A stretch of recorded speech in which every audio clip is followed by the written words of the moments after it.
there! Welcome to my channel. I'm Crafty Kathy, and this is Tuffy Tater, and we're so happy that you stopped by our channel to craft and spend a little time with us today. I have some gorgeous Christmas DIYs that I think you're going to love. They're really easy to make. Do you guys recognize this hat? It was Sabby's hat, and now his little grandson is filling it up for him. So, without further ado, let's jump into the DIYs. The first DIY is like a Christmas memory keepsake, or, something that you would put your pictures or your cards in. It's this book that I got from the thrift store. When you open it up, it's got this beautiful velvet inside, and it's got a little magnet so it stays closed really nicely. The binding on this book is so pretty. I mean, it literally looks like a real book if you was to stick it up on your shelf. You see, it originally came from Ace Hardware. It was $19.99. I got it on half price day at my local thrift store for only $2. I pulled out my brand new Christmas mold, and this one is from IOD. It's called Oh Christmas Tree. This mold is so beautiful. It has a huge Christmas tree, or you can just use the upper half and make small Christmas trees. It has garland where you can frame something out and a beautiful bright star at the top. Now, I already made that with resin a few days ago, so that'll save us some time. I'm going to use my DIY paint in the color called Beadboard, which is my favorite off-white color. All I'm going to do is just paint the very front portion of my book. And it ended up taking 2 coats to get really good coverage over that Santa face. The next thing that I'm going to do is add this gorgeous decoupage paper. This one is from ITD Collections, and in my opinion, they have some of the prettiest Christmas decoupage papers that I've seen. I know that I'm always telling you guys that we never cut our decoupage paper, but that's when we're placing it down. Always when you tear your decoupage paper, it just gives it a better look. And in this case, the sides didn't really matter. Neither side was going to be anywhere near my project, and it kept interfering with my ability to figure out exactly where to lay it down at, if that makes sense. I like to use my handy dandy Elmer's glue stick to put all of my decoupage papers down. Now, I used to use the wet type stuff to put on there, but to me, the Elmer's glue stick does the exact same thing without all the mess, and you can't stop me now. Everything that I do decoupage-wise is going to be done with this Elmer's glue stick. I absolutely love the ease of it. I just make sure that I get it around the edges really good so that it doesn't come up. And then I start in the center of my picture and work my hands outward so that I have a really good adhesion there. Then I just used my little sander, and I used a 120 grit paper and just very gently went around the edges so that I could get the excess off.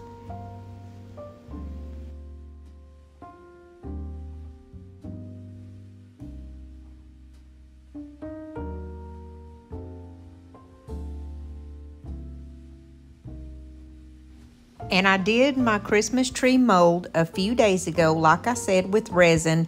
And I just stuck a little bit of cling wrap on the back of this because there was a little bit of resin in the center that didn't fully dry right. And I was afraid that it was going to stick to my decoupage picture and it would have ruined the whole thing. So I just figured out exactly where I wanted my placement to be and made sure that I could still get this little book open. Now, a little bit of the stem stuck off the end because I wanted my reindeer to show, and if I had pushed my tree all the way up, it would have covered them up. So what I did was just cut the very bottom of the trunk of that tree off. And I'm going to place some of that Titebond Quick and Thick all over the back of my tree and then stick the tree back down on the decoupage paper.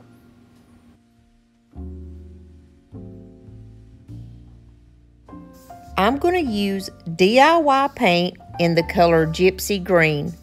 I can't think of a more perfect Christmas tree color than gypsy green. It has so much depth and personality. It's just a beautiful color. At that point, I realized it would have been so much easier if I would have painted my tree before I put it on the book. But I didn't. It was really no big deal. It just took more time and patience. I had to use a smaller brush to make sure that all of my little branches were perfectly colored with that beautiful gypsy green color.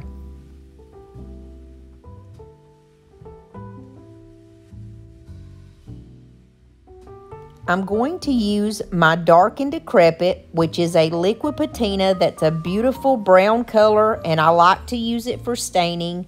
I'm going to do the trunk of the tree, and then I'm going to just very lightly go all the way around my book with this very small artist brush that I have. And I'm doing that just to create kind of an old-timey look and give it a little worn look and make it look a little older and just give it a little shadow effect.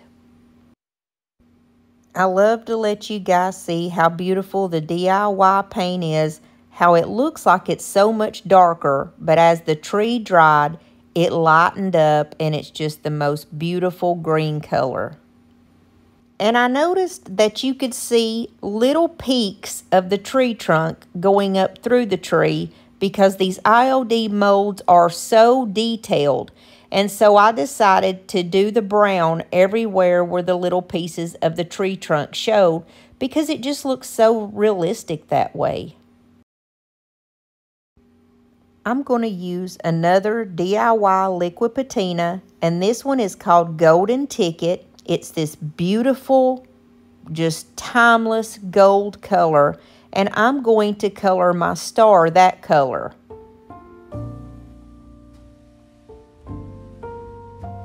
The mold also had some little boughs of holly that would be great to kind of frame something out, and I wasn't sure if I was going to use those or not, so I went ahead and painted those with the gypsy green also.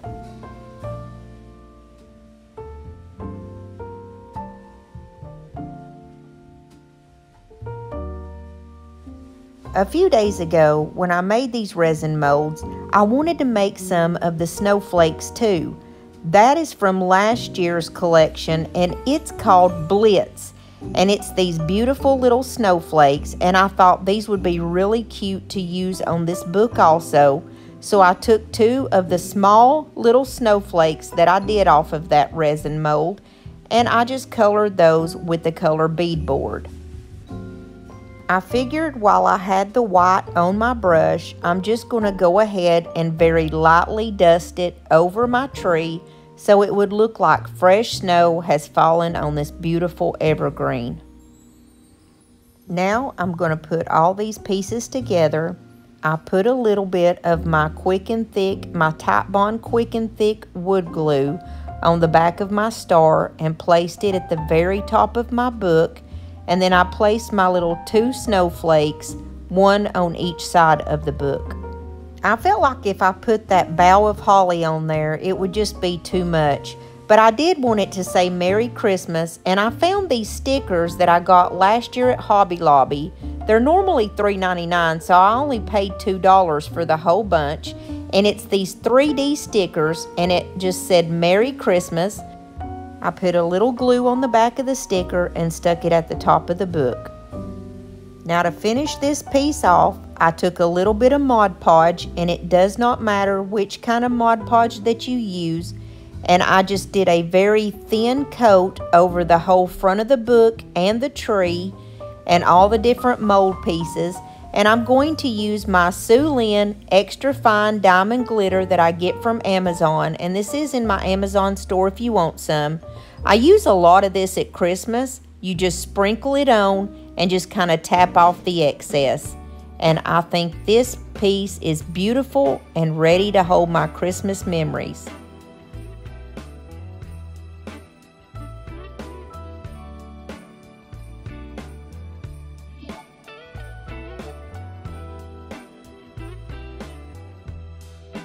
Merry Christmas, baby. is coming out to play. Santa Claus is packing the presents, making sure you've been behaving okay. Merry Christmas, honey. Yeah. The snowman's dusting off his hat, putting on the show for everybody, to give them a smile that lasts another year. The second DIY is going to be so easy, but it is gorgeous, y'all. I got one of these little candy dishes from the Dollar Tree, and I took it outside and I spray painted it white. You know, normally they come clear, but I purposely left the top on it when I spray painted it white because I still want to be able to put food down in here like candy or whatever. So I just leave the top on when I spray paint it. The first thing that I'm going to do is use this piece of decopauge paper that my friend Brandy at the DIY Struggle created, and I'm going to leave her link down below in case you want to go check out her decopauge paper. I'm going to put it on exactly the way that I've been doing all of my decopauge crafts with my handy dandy Elmer's glue stick. While I have just a second, I want to let you guys know that if you're looking for any of these IOD molds or stamps that I will be showing you in this video, or any of the DIY paint, or just some really nice craft supplies, then you need to go check out my friend Lori over at www.miltonsdaughter.com. In case you ever wonder where I get my craft supplies at, that's where I get a lot of them from, is Milton's Daughter. And I can almost guarantee you that if you ever give the DIY paint a try, you're probably never going to want to fool with any other paint again. It's clay-based and it's very different than what we're used to. Now here I'm just getting the excess off. I very lightly went around it with my little sander.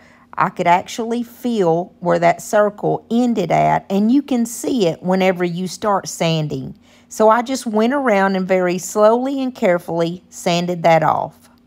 And brace yourself for the cutest little mold you have ever seen in your life. This is by IOD. It's called Ginger and Spice. And it has a mama and a daddy gingerbread, a little sister and brother, a Scotty dog, and little pieces of candy. It is one of the cutest molds I have ever seen IOD come out with. And I think that Lori may have a few of these and the Christmas tree mold left over, but you better hurry because they won't be around for long.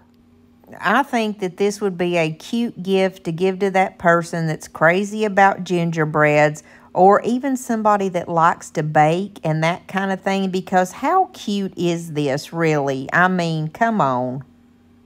I couldn't find a good brown color that was the color of the gingerbread, and I spilled this one while I was showing you the color. But this is actually an old paint that I had left over. I found it on clearance last year. It's by Dixie Belle, and it's called Mud Puddle. It's still not the perfect gingerbread color, but it'll do, you know. So I painted their hands and feet and around their neck and their head with that color called Mud Puddle.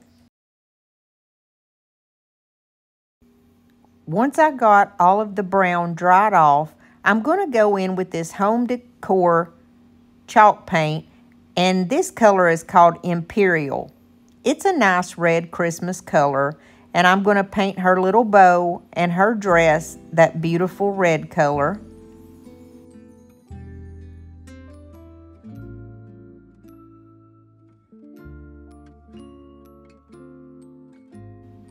Then I'm going to take my favorite green color by DIY Paint. This is called Aviary, and it is a perfect Christmas green. And I'm going to paint the little boy's overalls all that cute little green. Now I'm going to pull out my slick paint. And these are like those puffy paints that we used to use back in the 80s. They kind of make like a 3D. They kind of pop up. And I'm just going to go around and make these little gingerbread babies come to life. I'm going to outline their little outfits and put the little white lines on their hands and on their feet to make them look like true little gingerbread babies.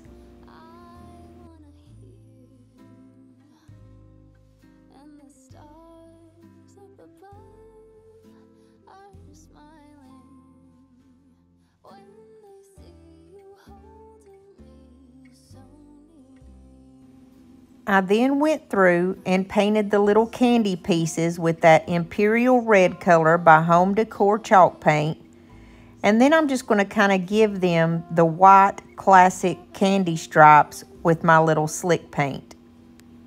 To me, using the 3D paint just really brings a little special element, and it seems to make these little gingerbread guys come to life. I just absolutely love this mold, and I love playing around, and it's very relaxing just going through and painting all these pieces. And of course, I'm going to add a little bit of my glitter. I just used some of that spray adhesive over the top and sprinkled my glitter on that. Then I'm just going to grab the very top of that candy dish. I didn't like it being white. I wanted it to have a little bit of a different contrast, so I painted it red. And while it's setting aside and drying, I'm going to put the rest of this together. I grabbed the little piece of peppermint that I painted and stuck it on the top of the candy dish. And then I'm going to take my Type Bond Quick and Thick glue, put it on the back of my little boy and girl gingerbread, and I'm going to place them on the side of this little candy dish. Now, honestly, how cute is this? I was going to put the candy cane on there, but just didn't feel like it really fit anywhere, so I left it as is. But I did take one of these tiny wreaths that I got for $1.50 for a pack of 8 at Hobby Lobby, and they're little ornaments. I cut the top of it off and stuck it right over these guys.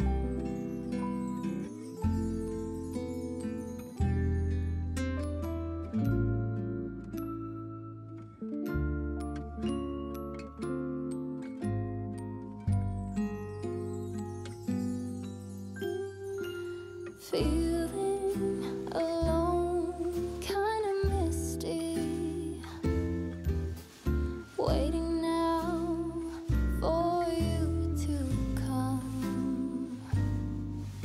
It's cold again, but I know we'll be warm, sitting by the fire. The last DIY, like all the others, is going to be really easy, but it's also going to be really quick. I want to show you this stamp that they came out with at IOD, and it's called Christmas Pups. It has some of the most precious little puppy dogs I've ever seen. And if you're someone like me who's crazy about puppies, especially little flat-faced dogs, you are going to love this stamp. I like to make stocking hangers out of these little pieces that I get at the thrift store that are already pre-made. All you have to do is just paint them.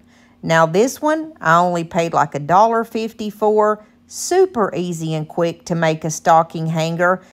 And they can always hold a heavy stocking, which, I mean, look at me. I like my heavy stockings, okay? So I'm just going to take my DIY paint in the color beadboard and give it 2 coats, and I'm going to dry in between each coat. I'm also going to take this small wood round and a very thin brush and very carefully go around the inside part of the little wood round here with beadboard. Now, to be honest, the hardest part of this project was determining which puppy dog that I could use because they were all so cute. Before you ever use your IOD stamps, you need to take a 220 grit sandpaper, and I just run it over one direction and then back across the opposite direction. The only time you ever have to do this is before you use your stamps the first time. Then you never have to do it again. And it's just to make sure that there's no extra gook or anything that came from the factory on your stamps, so you are going to get a beautiful, perfect stamp every time. I'm going to choose this little puppy dog that looks like a little golden retriever, and he's wearing a Santa hat. And I'm going to put him on this stocking hanger and make it for my little nephew, Colton. I also think that these stamps are perfect to make little stocking holders for little boys. I'm going to use my permanent archival ink and just stamp up the back of it. I just want his head and his little Santa hat to be on the stocking holder itself. If you've never worked with the IOD stamps before, all you do is lay it down and hold it still with one hand. Do not ever move that hand off of the stamp. Or, in other words, you always keep one hand stationary on the stamp. Use the other hand to kind of move around to get a really good stamp. And look how beautiful he turned out. Each of these stamps come with what is called a mask. And if you want something to be in the background, you're going to use the mask. It's pretty much like a piece of plastic that's in the shape of the stamp itself. And I'm going to place this down over my puppy dog because I'm going to use this cozy stamp that they came out with last year that has like that, I think the pattern is called, I'm not really sure, and I'm not even going to try to butcher it, but it's a Christmas pattern, okay? I'm going to use my red ink, and I'm just going to place it right over top of that mask. And when I pull it away, it's going to look like it's in the background. And I really do love this pattern behind him, so I decided to put another one. That one's kind of at the top of the stamp. This one's going to be toward the bottom. I just know that my little nephew is absolutely going to love this stocking holder because he's big time into any kind of puppy dogs, and he's going to like this guy. Now I'm going to grab a different stamp, and I think this one's really sweet too. This is just going to be a simple ornament with the little puppy dog, and I definitely wanted his tail in there. So I did the same thing. You hold one hand still while you use the other hand to move around the stamp to get a really good adhesion. And then I'm going to use a little stamp that came from one of last year's Christmas stamps, and it simply says the word joy. And I'm just going to stamp that at the side of the puppy dog. Now I'm going to grab some of my markers that I have, and I'm just going to color in that part of his Santa hat red that's supposed to be red.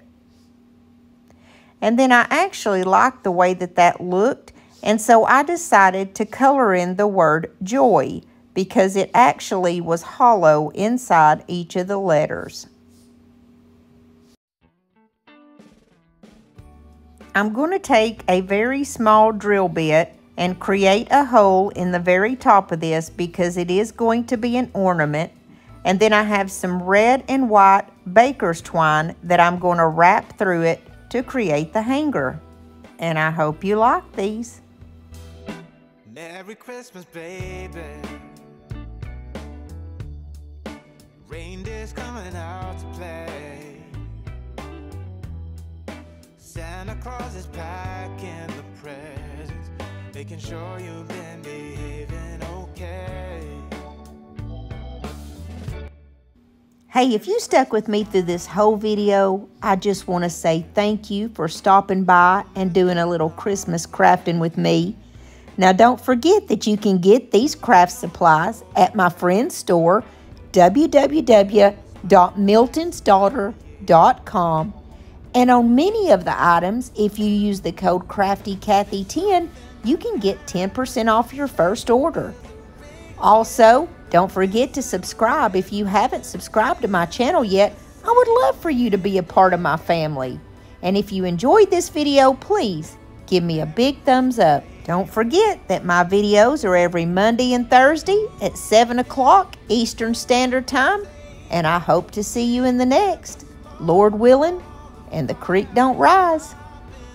If you did enjoy this video, I have another one right here that has very similar content.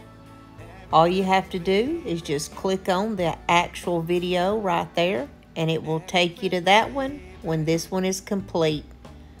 I'll see you guys soon. God bless you and your family.